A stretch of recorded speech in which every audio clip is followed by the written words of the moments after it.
I'm a 3D artist, and in this video, I redesigned some of Minecraft's most famous, way more complicated than I expected, so if you like what you see, I'd appreciate if you subscribe. Miss of all the mobs, but the current design doesn't really give me a lot to work off of. So I had to do the next worst thing by actually coming up with something on my own. That's never, and it has no purpose but to wreak havoc and destruction. You know what else has all of them? Since creepers are based around stealth, I imagine this boss would mimic the textures of the case. Making this shape with squares is borderline impossible. It took so I knew I messed up. I thought it would be cool if the tail was these separated pieces that look. Creepers are supposed to be these plant-based, forest-dwelling.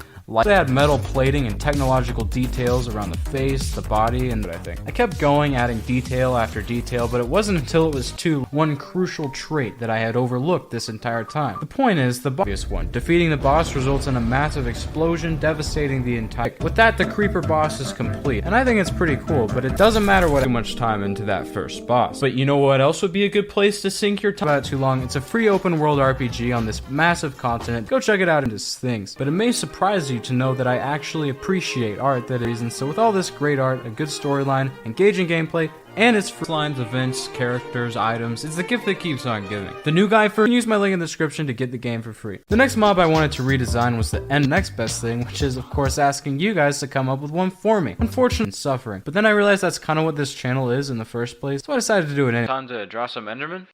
Yeah, I could draw enderman. With armor and an elytra. Normal enderman can teleport around, maybe sneak up on you, and is this creepier, super cursed version with stitches everywhere. I asked my subscriber backstories for them, but the general consensus was of course to make this design model, but it's good enough to get us started. I will need to make some slight changes, however, really easy to make in art. People love drawing hands, people love modeling hands, don't.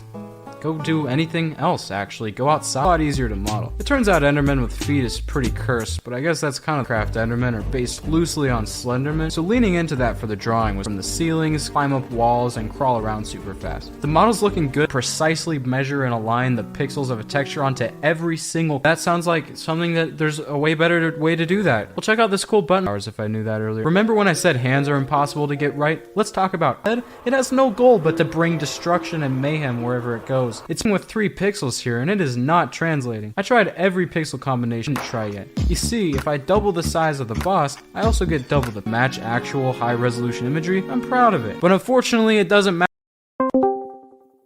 Hey, so what's your opinion on Chameleon?